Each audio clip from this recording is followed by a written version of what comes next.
कृष्णदास जी का पद है और ये पद स्थिति बताता है उस व्यक्ति की जिसके सर्व कृष्ण धन कृष्ण मन कृष्ण ही हमारो धन, आठों याम ऊधो हमें कृष्ण ही सो काम है। जिसकी स्थिति सर्वस्व श्री कृष्ण बन चुके हैं वो ऐसा ही हो जाता है। भैया एक बात हमारी सुनो, अपने ठाकुरों को, आप सबके घर में ठाकुर जी हैं, श्रृंगार एक बार को कम धारण करा दो चलेगो, भोग एक बार को सामान्य लगा दो चलेगो, पर ये रसिक जनों की वाणी जरूर सुनाओ। अपने ठाकुर के आगे बैठ के गाया करो। मैं कथाओं में कहता हूं बार बार, इन पदों को सुनकर के ठाकुर जी प्रकट हो जाते थे और सामने खड़े खड़े कृष्णदास गा रहे हैं और ठुमक ठुमक करके श्रीनाथ जी नृत्य कर रहे हैं, गा रहे हैं, ठाकुर जी थोड़ी पे हाथ धर के सामने बैठ के ठाकुर जी प्रकट हो जाते थे और सामने खड़े खड़े कृष्णदास गा रहे हैं और ठुमक ठुमक करके श्रीनाथ जी नृत्य कर रहे हैं। सूरदास जी गा रहे हैं, ठाकुर जी थोड़ी पे हाथ धर के सामने बैठ के सुनते थे। कुम्मन दास जी गा रहे हैं, ठाकुर जी लपक के गोद में कूद पड़ते। हितरवंश महाप्रभु गा रहे हैं, श्री ठाकुर जी लीला कर रहे हैं। स्वामी श्री हरदास जी गा रहे हैं और ठाकुर जी सामने बैठ के वंशी बजा रहे हैं। हमारे संग करते हैं हमारे ठाकुर जी ऐसा। इसलिए रसिक जनों के पद जरूर सुनाया करो। और लोग पूछते हैं कहाँ मिलेंगे, ढूंढो, कुछ तो करो, मेहनत करो, परिश्रम करके लाओ, अष्ट सखाओं के पद लाओ, स्वामी श्री हरदास जी के पद लाओ, हितरवंश महाप्रभु सेवक जी महाराज आदि के सबके पद लाओ, इन पदों को सुनाओ, जयदेव महाप्रभु का गीत गोविंद सुनाओ। माधवदास जी जगन्नाथपुरी आ गए। माधवदास जी का एक नियम था, बहुत ध्यानपूर्वक सुनना। माधवदास जी जब जगन्नाथपुरी गए तो 3 दिन तक महाप्रभु जगन्नाथ जी को उन्होंने दर्शन नहीं किया। जगन्नाथपुरी पहुंचे, पहुंचते ही जगन्नाथ जी का श्री मंदिर देख करके रोने लगे और रोते रोते समुद्र के किनारे बैठ गए और जाकर के अपने आप को कोसते हुए रुदन करने लगे। किसी ने पूछा माधवदास जी ने दर्शन क्यों नहीं किया? बोले माधवदास जी अपने मन में विचार करने में 21 वर्ष का हो गया, अपने 21 वर्ष मैंने विषय भोग में व्यतीत कर दिए, जगन्नाथ जी की शरण में पहले क्यों नहीं आया? इस उदासी से बैठे जगन्नाथ वहां समुद्र के तट पर जाके और अपने आप को दंड दे रहे हैं। ना कुछ पा रहे हैं, ना कुछ पी रहे हैं, ना कुछ पा रहे हैं, बस एक निष्ठ होकर रुदन करते जा रहे हैं और बार बार स्वयं को कोस रहे हैं, मैंने 21 वर्ष निकाल दिए। अरे तो भाई किसी ने कहा माधवदास जी को प्रसन्न हो जाना चाहिए, अब तो आ गए शरण में। बोले अब जीवन का कोई पता है क्या? मेरे जीवन के केवल इतने ही दिन हो, 21 वर्ष 6 दिन की मेरी आयु हो, तो इसका मतलब अब शेष 3 ही दिन रह पाऊंगा मैं ठाकुर जी की शरण में। 21 वर्ष तो मैंने विषय भोग में निकाल दिए। इस बात से परेशान होकर रोने लगे। अच्छा, माधवदास जी ने कोई 3 दिन का नियम नहीं लिया था। माधवदास जी तो मृत्यु पर्यंत अनशन पर बैठ गए समुद्र के तट पर जाके कि मैंने अपना जीवन व्यर्थ कर दिया, ठाकुर जी की शरण में पहले नहीं आया।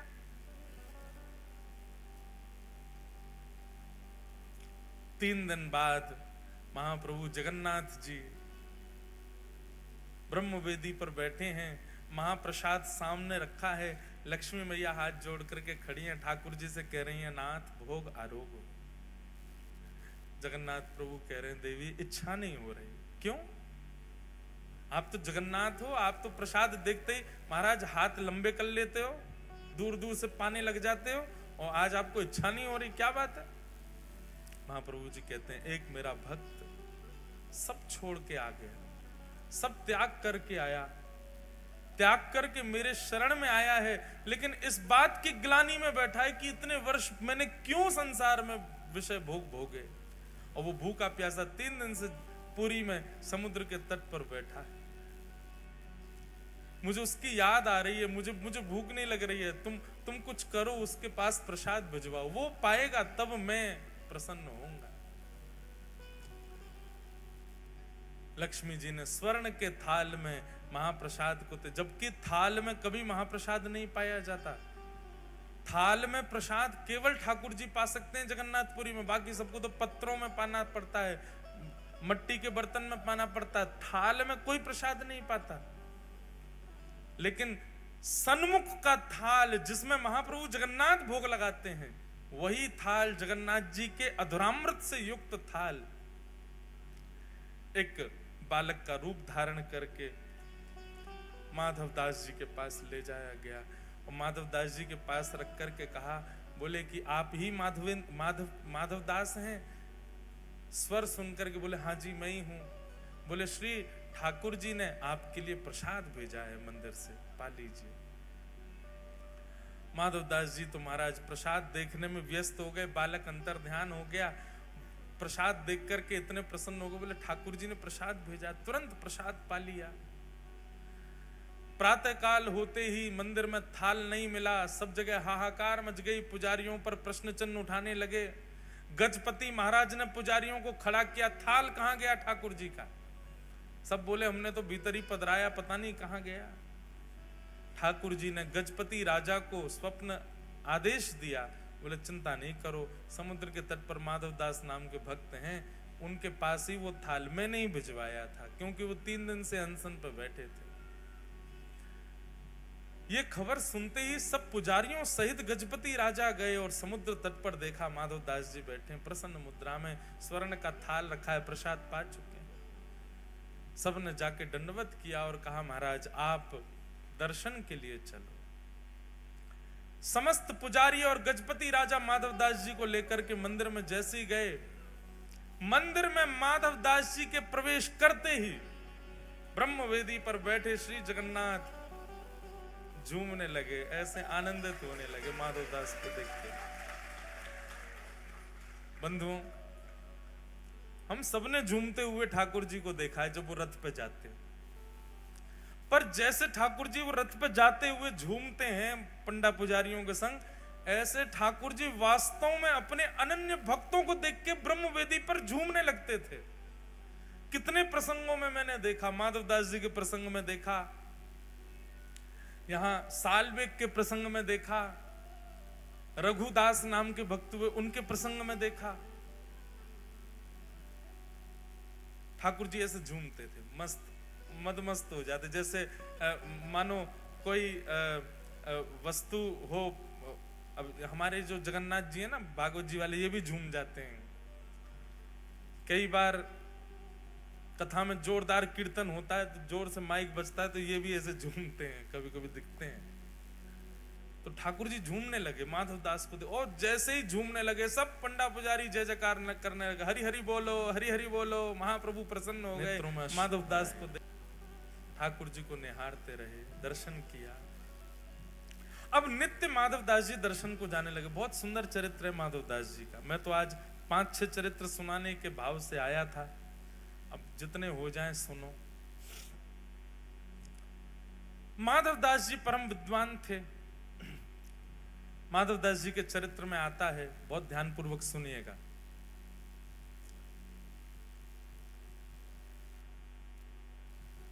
एक परम विद्वान पूरे भारत में घूमते घूमते सब जगह विद्वानों को परास्त करते हुए सब जगह से विजय पत्र लिखवा लेता था कि मैं जीत गया। काशी गया तो काशी में उसको किसी ने कहा, बोले सुनो, अगर तुमने जगन्नाथपुरी के माधवदास जी को हरा दिया तो हम मान जाएंगे कि तुम पूरे विश्व के विजेता, क्योंकि उनसे बड़ा विद्वान इस समय पृथ्वी पर कोई भी नहीं है। माधवदास जी को हरा के दिखा। ब्राह्मण देवता तुरंत जगन्नाथपुरी गए, जगन्नाथपुरी में ढूंढने लगे कहाँ है माधवदास। किसी ने बताया वो कुटिया है माधवदास की। पहुंच गए, माधवदास जी को जाके कहा, हम अपना परिचय दिया, अपने विजय पत्र दिखाने लगे दुनिया भर के, मैं यहाँ से जीत करके आया हूं। अब मुझे किसी ने कहा है आपको हरा दूंगा तो मैं विश्व विजेता माना जाऊंगा। माधवदास जी बोले ये सब हमको करने की इच्छा नहीं, हम विद्वान इसलिए नहीं बने कि सबको अपनी विद्वत्ता का प्रमाण दें। अच्छा एक बात है, वैष्णव, बहुत ध्यानपूर्वक सुनिएगा, वैष्णव यदि गुणवान होगा तो अपने गुण को छुपाएगा। जो गुण प्रकाशित करता हो समझना उसकी भक्ति अभी कमजोर है। बहुत ध्यानपूर्वक सुनिए, जो ठाकुर जी का स्वीकार किया गया वैष्णव होगा वो अपनी कला को, अपने गुण को, अपने स्वरूप को, अपनी श्रेष्ठताओं को छुपाएगा। ये तो संसारी व्यक्ति का लक्षण होता है कि बात बात पर दिखाना कि मुझ पर धन कितना, बात बात पर बताना कि मुझ में गुण कितने, बात बात पर प्रकाशित करना कि मुझ में कलाएं कितनी। ये भक्त का स्वरूप थोड़ी होता है। भक्त तो गोपनीय रखता है अपने स्वभाव, स्वरूप और अपनी योग्यताओं को।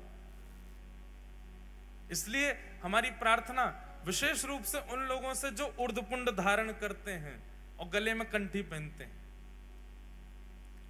आप वैष्णव चिन्ह अंकित हो गए हो, अब तो गोपनीय हो जाओ।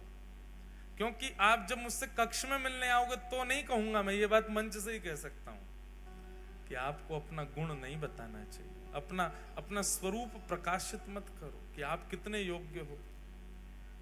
वैष्णव का इस स्वरूप नहीं होता। वृंदावन में एक संत रहते थे, बहुत ध्यानपूर्वक सुनना। उन संत की महिमा इतनी थी कि महाराज चित्रकूट तक उनका प्रकाश हो गया। चित्रकूट के एक संत ने सुना कि वृंदावन में एक बड़े अच्छे संत हैं, वो ऐसे हैं, ऐसे हैं, ऐसे हैं, सब उनका भाव सुना। तो चित्रकूट के उन महाराज जी की इच्छा हुई कि मैं भी जाऊं वृंदावन, जाके उन संत का दर्शन करूं। कहां रहते हैं? बोले केसी घाट पर विराजते हैं। तो चित्रकूट के महाराज जी वृंदावन आए। बहुत ध्यानपूर्वक सुनो सब लोग, इधर देखो वैष्णव कैसा होता है। फोन तो थे नहीं कि उस पर फोटो मंगा लिया हो कि संत का फोटो भेज दो या उनकी वीडियो भेज दो, कुछ था नहीं। पहुंच गए वृंदावन। अब पूछते पूछते जा रहे हैं ये फलाने संत कहाँ रहते हैं? बोले वहां चले जाओ, परिक्रमा मार्ग में केसी घाट पर रहते हैं। केसी घाट के समीप पहुंचे ही थे चित्रकूट वाले महाराज जी। उन्होंने जाकर के फिर पूछा किसी से, बोले भैया ये अमुक नाम के संत कहाँ हैं, मुझे उनके दर्शन करने। तो जिस व्यक्ति से पूछा वो बोले अच्छा उनके दर्शन करने हैं क्या? बोले हाँ, मैं भी अभी जा रहा हूं उन्हीं के दर्शन करने के लिए, आप मेरे संगी चल देना। बोले हाँ भैया ये बढ़िया है, बार बार कहां ढूंढेंगे, आपसे ही पूछ लेंगे। अभी आप एक काम कीजिए, मैंने प्रसाद बनाया है ठाकुर जी का, आप पा लीजिए। कहां से आए आप? बोले चित्रकूट से आए भैया। ओहो चित्रकूट से आए, हमारे ठाकुर जी का प्रसाद पा लो। बैठा दिया, बैठा के उनको प्रसाद पवाया। प्रसाद पवाने के बाद बोले भैया आप चलो महाराज जी के हमको दर्शन करा दो। बोले अभी महाराज जी का समय नहीं है दर्शन का, वो ना 2 घंटा बाद मिलेंगे। 2 घंटा क्या करोगे? बोले क्या करें? बोले प्रसाद पाया, थोड़ी देर पौड़ लो, सो जाओ हमारे पास से। आसन बिछा दिया, बढ़िया सुंदर चद्दर। अरे हमको नींद नहीं है। नहीं नहीं सो जाइए ना, आप इतनी दूर चित्रकूट से आए हैं। वो नहीं माने तो जबरदस्ती उनको सुला दिया। बोले लेटो आप। हाथ पांव दबाने लगे, पैर पकड़ के मसलने लगे, हाथ दबाने लगे, पैरन में घी लगाने लगे। अरे भैया काय को इतनी सेवा कर रहे हो? हम जिस काम के लिए आए वो आप करने नहीं दे रहे। उन महाराज जी से हमको मिलना, उनसे मिलवा दो। अभी ले चलूंगा, थोड़ी देर हमको सेवा करने दो ना, मैं भी जाऊंगा वहां पे, आपको ले चलूंगा। इतने में कोई तीसरा व्यक्ति आया। अब वो महाराज जी बेचारे चिढ़ गए थे। बोले भैया हम आए थे अमुक नाम के संत हैं उनका दर्शन करने, और जब बाबा ने हमको पकड़ लिया यहीं पर, हमको पहले भोजन करा दिया, अब हमारे हाथ पांव दबा रहे हैं, जबरदस्ती पैर मसल रहे हैं हमारे। इनसे बोलो हमको छोड़े, हमको उनके दर्शन करने। वो तीसरा व्यक्ति जो आया वो प्रणाम करके बोला आपके जो चरण दबा रहे हैं ये वही महाराज जी हैं जिनसे आप मिलने आए हो, ये वही संत हैं। चित्रकूट से आए हुए संत जो थे उनके नेत्र सजल हो गए। बोले मैंने जो सुना था ना, मुझे लगता था कि मैं देखूंगा तो उनका भाव अनुभव करने का प्रयास करूंगा, पर मुझे पता ही नहीं, मैं पिछले 2 घंटे से उन्हीं के भाव देख रहा था। यही है असली ये 2 प्रकार के वैष्णव, एक वो जिसने ठाकुर जी को पकड़ रखा है, और एक वो जाकू ठाकुर जी ने पकड़ रखा है। जिसने ठाकुर जी को पकड़ रखा है ना, वो हम सब हैं। हम में आडंबर भी है, हम में दंभ भी है, हम में प्रकाशन भी है, हम में सब कुछ है। पर ठाकुर जी जाकू पकड़ लेना, वो तो अत्यंत गौड़ हो जाता है, अत्यंत गोपनीय हो जाता है, अत्यंत सूक्ष्म हो जाता है, वो शांत हो जाता है। वो अपनी योग्यता जिससे संसार रीझे वो कार्य वो कर ही नहीं सकता। योग्यता बताने से 4 लोग रीझेंगे मुझसे, और वैष्णव को डर लगता है कि कहीं वो रीझ ना जाए मुझसे। मैं जिसको रिझाने के लिए बैठा हूं केवल वही रीझे। मीराबाई कहती, ओ बाला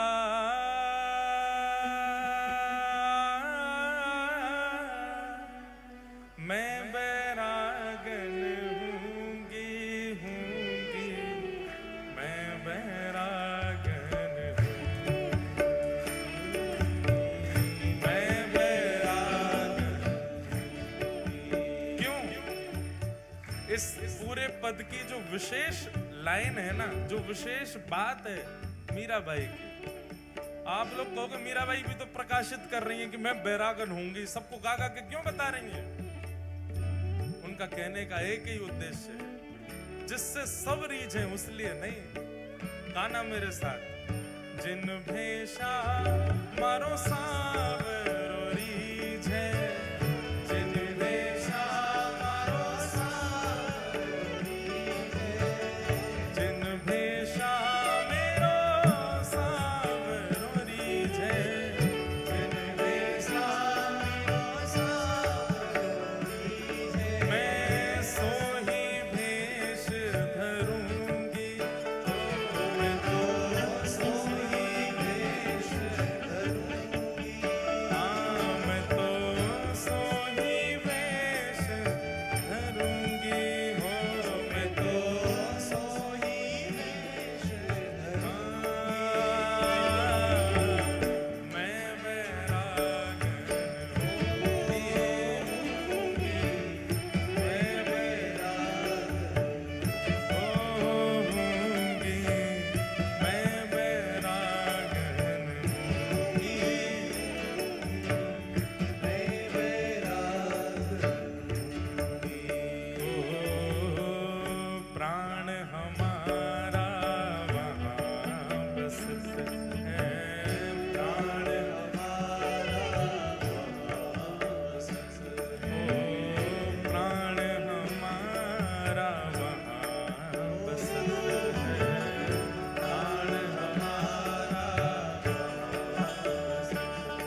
सीता जी को सिंदूर लगाते देखते हैं तो सोचते हैं कि ओहो, एक सिंदूर की धार लगाने से आप श्री राम जी की गृहिणी कहलाएंगी, हम तो सर्वांगन अंग पे लगा लेंगे।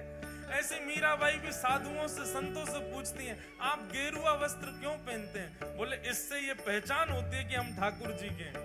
मीराबाई महाराज वही पहन के आ जाती हैं। बोले जिससे ये पता लगे कि मैं श्याम सुंदर क्यों, मैं तो वो पहनूंगी। कहो तो कुसुमल साड़ी रंगावा, कहो तो कुसुमल साड़ी रंगावा, कहो तो भगवा भे, कहो तो भगवा भे, कहो तो मोतियन मांग भरावा, कहो तो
प्यारे की।